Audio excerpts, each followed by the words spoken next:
Thanks, Josh. Pan was released last Friday. The film tells the story of how a young Peter Pan first discovered Neverland. And, well, it's not very good. The plot's nothing special and is sure to be forgotten as soon as you leave the theater. The acting in this movie is the most entertaining part, and not in a good way.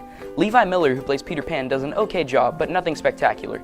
Hugh Jackman gives a solid performance, but even this respectable star power isn't enough to save this movie. It's Garrett Hedlund's portrayal of young Captain Hook that literally had me in tears of laughter. It's performances like this that make me wonder how these people even became actors. The plot felt like it took minutes to drum up, and the acting was laugh-worthy. It's a fun little homage to the world of Disney's Peter Pan, but I wouldn't recommend watching this film unless you really are into Disney, or if Bae wants to watch it. This is why I'm giving Pan 2 out of 5 stars. The beta for Star Wars Battlefront ended this Tuesday. I got a chance to play through it to determine if it lives up to my fairly high standards for both video games and Star Wars. Enemy bomber has locked onto our walker. Star Wars Battlefront is EA's most played beta, at over 9 million gamers worldwide trying out the intergalactic shooter.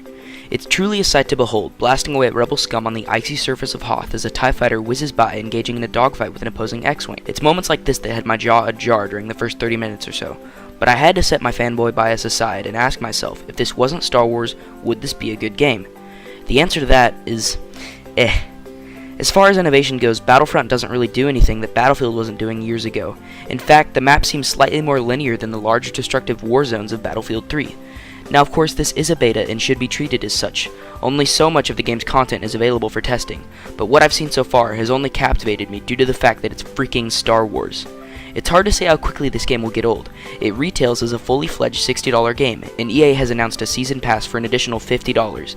That's $110 just to experience all this game has to offer, which I fear will not be that much. Hopefully we'll stop seeing these mediocre games and movies whose only purpose is to capitalize on our childhood nostalgia. We now go back to Billy with more news.